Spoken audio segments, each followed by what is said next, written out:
Hey everybody, welcome to BODS Mayhem Hour. I'm your host, John the Bod, aka the Bod Father, and once again, I'm having an awesome show this evening. I want to thank Don Jamieson, who's on the phone right now. He is from That Metal Show, and he also is a comedian. He has an awesome CD that's out right now. If you get a chance, you need to check it out. It's called Don Jamieson Live and Hilarious. I just got this the other day, and I'm looking at it right here, and I have laughed my butt off at this thing. So you definitely want to check it out. Also, check out That Metal Show. It is the Metalheads. I want to say it's the Metalheads Bible, pretty much. So that's on VH1 Classic. Check them out. Don, how are you doing, my friend? No, I can't follow that introduction. It's making me sound way more important than I am. So I appreciate it, though. Yeah, and thanks for a plug for the album. You know, to be on Metal Blade Records as a comic, you know, the same label as Slayer and King Diamond has been on. It's just like, you know, besides doing the TV show, that's just another dream come true for me, man. So, hey, you know, I sit with my two best friends. I talk metal. I get paid for it. I'm on TV. God bless America. Yeah, exactly. And like I was telling you before, you guys have actually, since I've been watching That Metal Show, inspired me actually to do the internet radio thing that I'm doing right now, because it's actually cool to bring new bands out and older bands to people who've never heard of them and expose them to them. Yeah, well, that's cool, and I appreciate you saying that. I mean, my mutton chops haven't inspired anybody to take on this look, so I'm glad we inspired somebody to do something good for metal, which is, you know, keep it out there, keep it alive, and you know, we're all in the same business, so you know, we gotta just let people know what's doing out there in the metal world. And you know, you guys are so right about Overkill. They are the most underrated metal band ever. Yeah, you know, for us, it's sort of like an East Coast thing, and so, you know, you get a lot of, you know, when we talk about Overkill, then you get a lot of West Coast people go, well, what about Death Angel? You know, because that's sort of like their Overkill on the West Coast. So, you know, it's kind of an East Coast, West Coast thing, but, you know, regardless, I love both bands, but yeah, because I'm an East Coast dude, I'm definitely, you know, have a soft spot for Overkill. Mm-hmm. And Eddie talks about him a lot too. I think that's one of his biggest fans, or biggest bands that he likes, other than I think UFO that he talks about 24/7. Rarely have you. I never noticed that he talks about UFO a lot. That's weird. I'm surprised that you picked up on that. I hardly hear him mention them. Yeah, really. When we just taped this past season, you know, me and Jim and Eddie drive ourselves to the studio every day. No, there's no limousines. There's nothing like no drivers, none of that. We drive ourselves from Hollywood to Culver City, where we taped the show. And for this last run, the entire season, we listened to in the car, because he drove, was the new UFO album. There and back, every day, without fail. Did y'all ever want to mess with him and put something else in, like Justin Bieber or some Christina Aguilera or just something like that? I think we get him enough on the air, you know, so we'll give him a break in the car. Now let's talk about you being a comedian. Did you ever think anything like this would ever happen to you, man? I mean, you know, in all reality, I mean, I'm sure you thought about it, but when it actually came true, what were you thinking? Well, no, I mean, look, it's the same thing with the TV show. It was just like, you know, you just start out for the love of it, and you don't think about, like, what it's going to be, you know, 2 years down the road, or 5 or 10. You just think, oh, you know, let me get into this and see where it goes. And, you know, I saw Florentine doing comedy, you know, and he was like, you know, he's working in strip clubs and, you know, doing comedy like in between the stripper dances and stuff. And, you know, he was getting paid, and, you know, and he would take a stripper home every once in a while. I said, well, you know, I could do that, you know, and that's how it started. You know, it started, you know, I would get paid in singles, you know, and spend it all after my set. And, you know, every once in a while I'd get lucky. And then, yeah, it ended up turning into a career, and you start to take it a little more seriously. And the same thing with the TV show, man. I thought, you know, when VH1 Classic said, yeah, you know, we're going to shoot a pilot, you know, on your idea, and we're like, wow, that's cool. We're going to, yeah, I figured I'd lead a Ford, make $1,000, and it'd all be over with. But here we are 4 years later, and we're still going strong and coming up on our 100th show, which is awesome. And congratulations to that, man. I mean, I watch it religiously. Trust me. Thank you, man. Well, that's cool, man. It's actually officially the longest running show in VH1 history, which is kind of like being the most handsome member of Motorhead. You know, it's kind of nice, but it don't really mean much. Yeah, I just watched the episode with Rat and Bolter that was on there. That was a pretty good show. Blotzer's great. You know what I love about Blotzer is he is still in 1988 in his mind. Yeah. He showed up to the taping, you know, with an entire posse in a stretch limo, which we don't send stretch limos for anybody. So he obviously upgraded on his own. You know, he had a 22-year-old girlfriend. You know, doing the whole rock. He came out of the limo. He was drinking wine out of a bottle. He handed me a wine-stained Rat shirt as a gift. I mean, the guy he's still in rock star mode, and you know that's what we love about him. You know, we want people to come in as they are. You know, when Marilyn Manson came in, he was a wreck. You know, he's drinking absinthe. You know, that's what you get. I don't want Marilyn Manson coming on my show and being a shiny, happy person. Yeah. I mean, you want these people to be who they are. Right, yeah. Dave Mustaine comes on. I want to see the sneer. You know, I want. That's what I want. Phil Anselmo comes on. I want him to do his whole Neanderthal thing. That's you know that's what you tune in for. You know, and if it's anything less, then you're cheating your fans. Those are two people that I want on my show that I have not got yet, but I'm not giving up, and eventually I'll find a contact somehow, some way. So. Well, you're gonna get everybody, man. Just keep doing what you're doing. Like I said, we didn't think we'd get this far, and here we are. So you know, you stay true to it, and that's and you'll go far with it, man. Yeah, and you know, I support local bands 110%, no matter if they're in New York or if they're in LA or Texas or Florida. I mean, no matter where they are.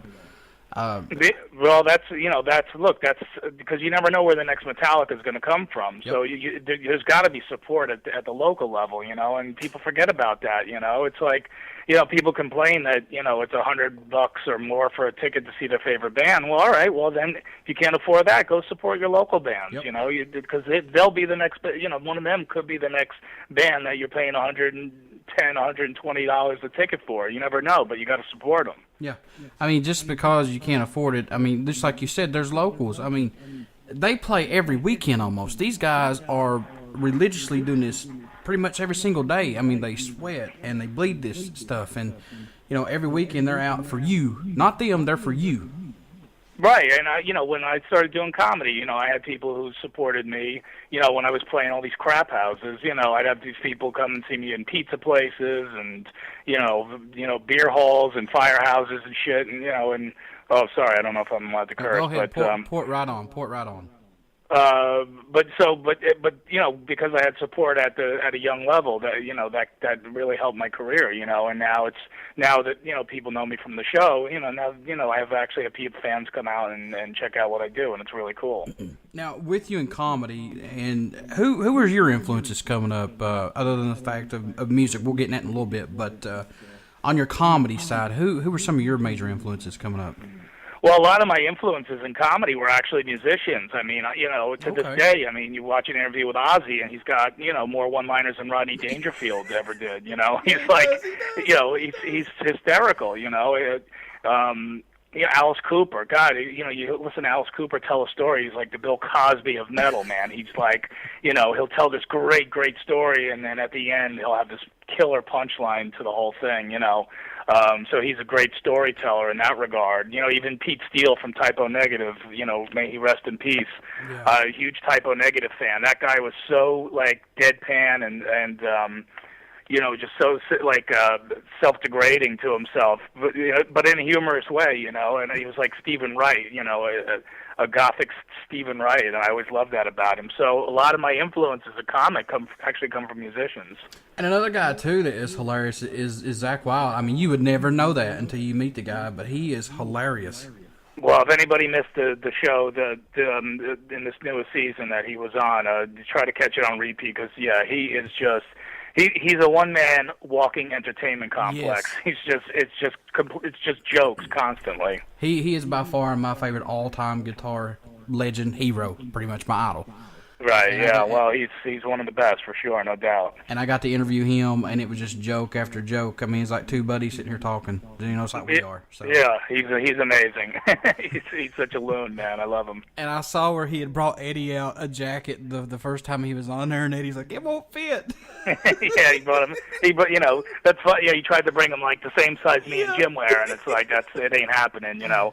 But he brought him a gift this time. He brought him a giant like Indian headdress that he wears, you know, on stage when they play Crazy Horse. So he brought that for Eddie too, and that was good comedy there too.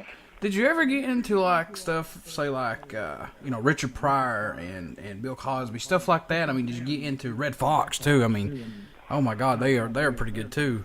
Yeah, I have some old Red Fox CDs, but yeah, I was more of a Pryor guy, you know. But Richard Pryor, the only problem with listening or watching any of his videos is, as a comic, you get more depressed than inspired, because you just sit there and go, you know what, I'll just never, ever be that good. If I do this for 100 years, I'll never, you know, be able to do what he did. To me, Pryor, you know, was just untouchable. Just could do anything in comedy, physical comedy, you know, just straight stand-up characters. He's just an all-around amazing comic. But my favorite of all time is definitely Andrew Dice Clay. Yeah. You know, he just created this incredible character that just took the nation by storm. And that's another thing. That's a funny thing with him is, you know, I was a fan for so many years, and then I became a comic.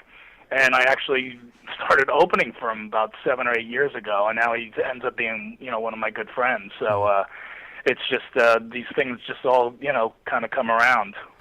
Did you ever have the chance to meet Sam Kinison coming up in the comedy? I did.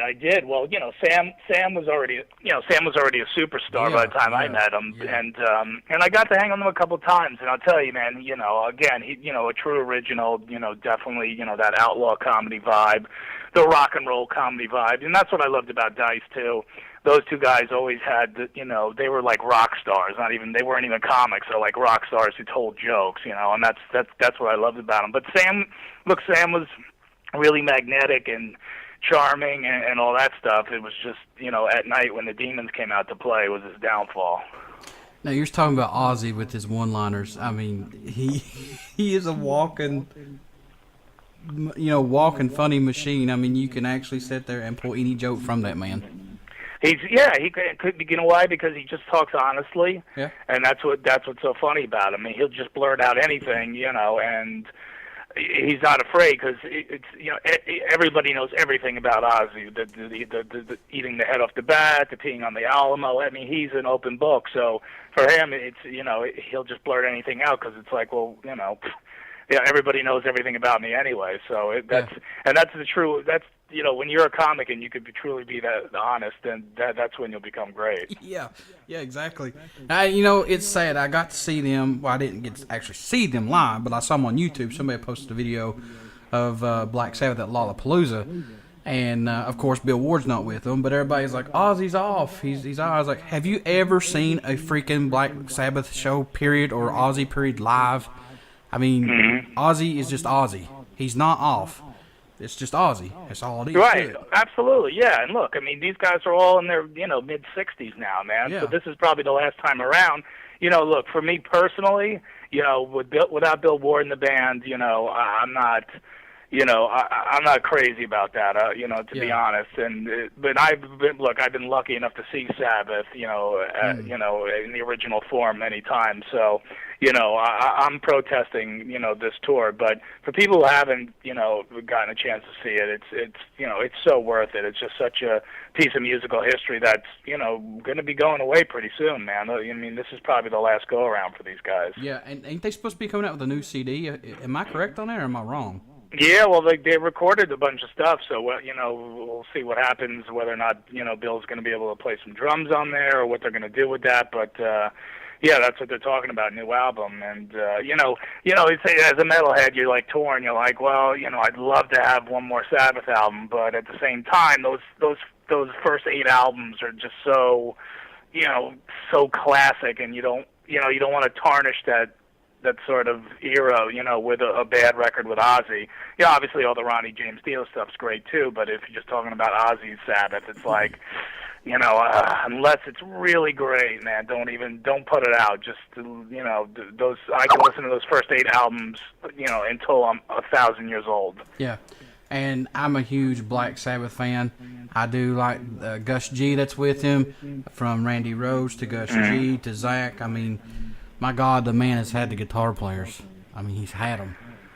Yeah, always has. I mean, even guys who just came in and filled in, here and there, I mean, were great. When Brad Gillis was in, he did a killer job. And, obviously Jakey Lee, who was in the band for, a number of years. But, Jakey, he's a guy that falls through the cracks with a lot of people, man. That even Zach, talks about how great a guitar player Jakey Lee was. So.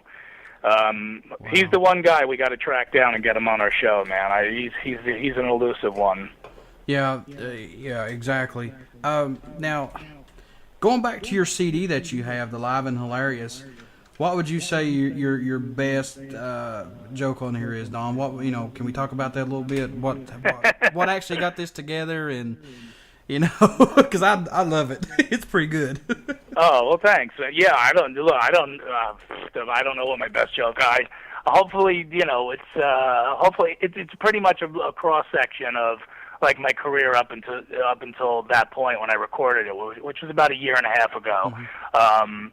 So I think there's something for everybody on there. I wouldn't just go off of one joke. I mean, obviously, the one thing I talk about that would be interesting to metalheads is how I think chicks who rock are sexy. And I remember the first female band that I ever got into. They were just so hot and sexy on the front cover of their album. I took it home. I didn't even know who they were. I didn't even listen to it. I just masturbated for 2 weeks straight until I realized it was the first Poison album. Oh my God. And then I only masturbated to it once in a while after that. When I first saw the Poison CD, Look What the Cat Dragged In, I was like, Yeah. I don't know about this.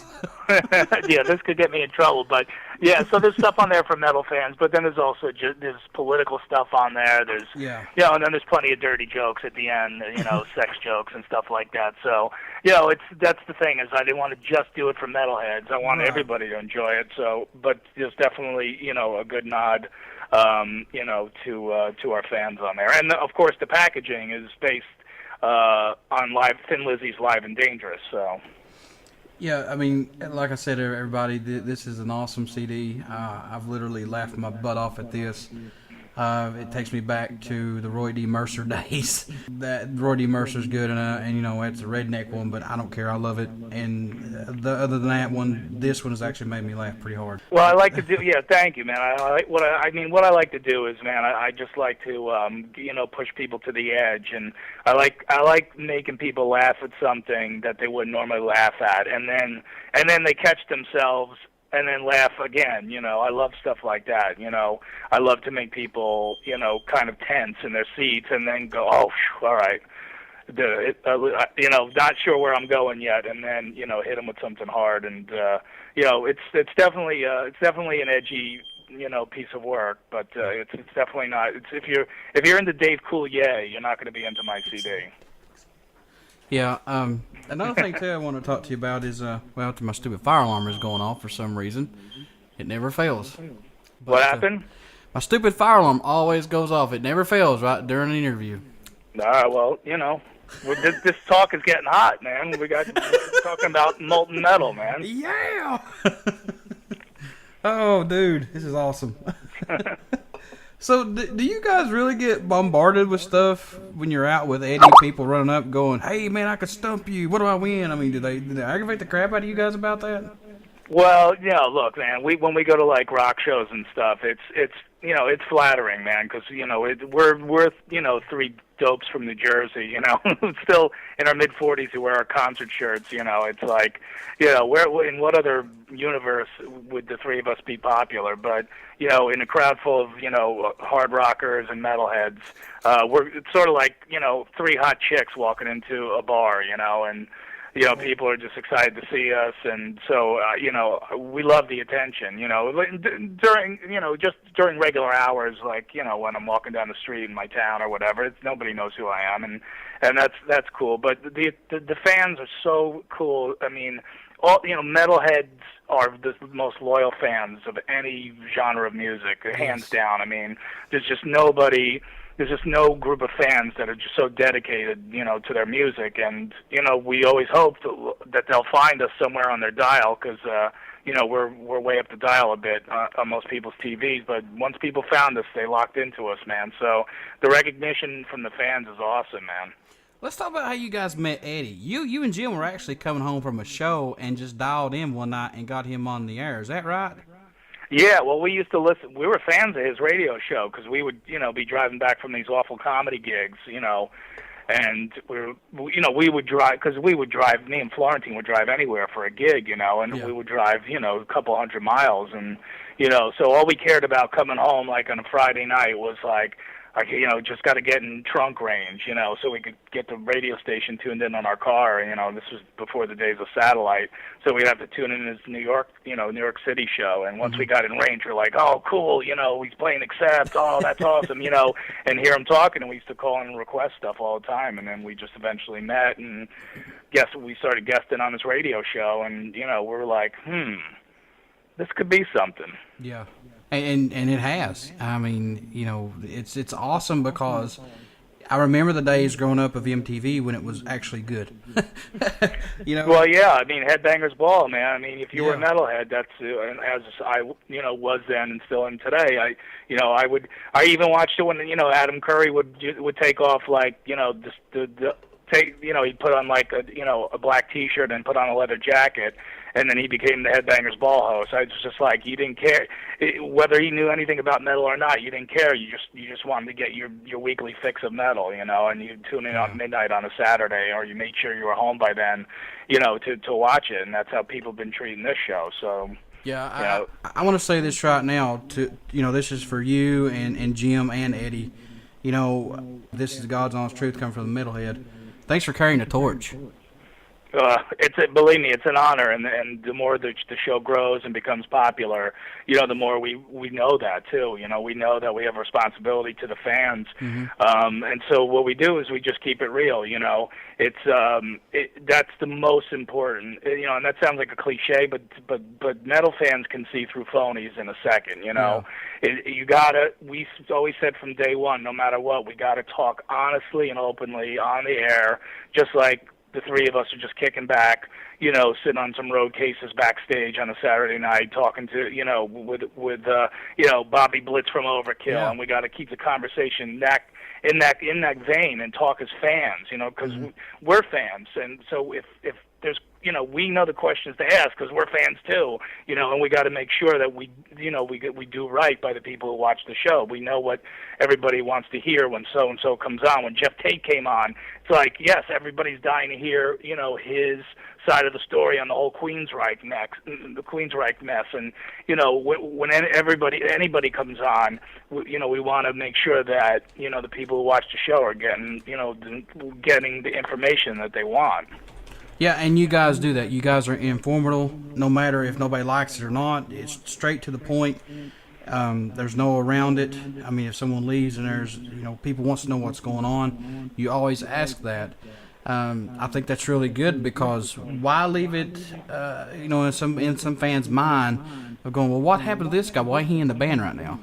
Yeah, well, right, and now everybody has, everybody's splitting up. There's two Queensryches, two LA Guns, two Grey Whites, and so then one side comes on, and the other side sees them and calls up and says, well, we want to come on. So it's like, well, come on, because we don't judge one way or the other. We just want to give people a platform to, to put their side out there and talk about what they want, but also and make it entertaining too.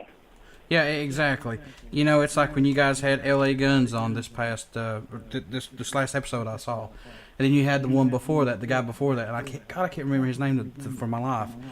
But you guys played the clip of him talking about the other member. And I was like, dude, that's wrong. I mean, they're having success. and I don't see why you can't be happy for them. I don't. Well, it's always at the end of the day with bands, it's always about money and control of the trying to control the name and that stuff. Because for a lot of these bands, it's all that's left. It's like with Queensryche, it's Jeff wants the name and the other guys want the name because the name has been around for 30 years and that's what people know. But again, it's we also don't want to make it overly serious. When Jeff Tate came on, he talked about the whole spitting incident, and I think Eddie even said something like, should we give umbrellas to the audience in case you want to hock a loogie on them or anything? So, we try to keep it lighthearted too. We don't want it to get too serious. It's not. This isn't Meet the Press. Yeah, and going back to when you said the artist appreciation, plus you guys coming on, plus as fans and plus as wanting to get to know everything. The best example I can give of that is when I think it was Michael Schechter gave Eddie that guitar. Mm-hmm. Oh my God. Yeah, that was a heavy moment for him. I mean, because that's like Zach giving you one of his Bullseye guitars. That's that same thing, man. It's and believe me, when he got the guitar, I looked down and he was chubbing up. I could tell. Oh yeah, I mean, if I was just to shake your hand, I'd be like, oh my God. And he was he was such a nice guy. It was so cool. I mean, 99% of the people that come to the show are super nice. I mean, that's the other cool thing about the metal scene is, man, the people are just generally cool. There's really no ass wipes. Yeah. And if some people are friendlier than others, but for the most part, people are appreciative to come on, and that's just a bonus if someone brings you a guitar, or John 5 gave me a vest, and that meant a lot to me because I'm a big fan of his, and so it's all that stuff is really cool, and again, we're just fans too, so it's like it hits you like a ton of bricks when somebody you admire actually gives you something of theirs. Yeah, I even bought 2 of Zach's guitars, so that's how dedicated I am. I can't even play Twinkle Twinkle Little Star, so. Well, hey, look, that's you could metal it up a little, put a little distortion on there, a little wah, you'll be all set, man. Plus, you'll look cool doing it because you're playing one of Zach's guitars. Yeah, that's exactly right. But you're right. The show has come a long way. It's very informative. I want to thank you so much, Don, for being on the show. Thank you for being true, and thank you for just being a kick-ass people that you guys are, you and Jim and Eddie. And I'd like to get Eddie on here and Jim on here sometime. But, keep doing what you guys are doing because it's definitely awesome. Keep bringing the guests on there like you always do, man. Yeah, you got it, man. I'll tell the other guys about your show. Keep doing what you're doing because, like I said, we're all in the same business keeping this thing going. And let's keep metal alive, brother. Yeah, and I play them on here all the time. I mean, because, guys, let's face it. If you're into metal, all of our metal heroes are pretty much dying. Go out and get a chance to check them out. I'm so fortunate that I got to see Dom before the tragedy struck him.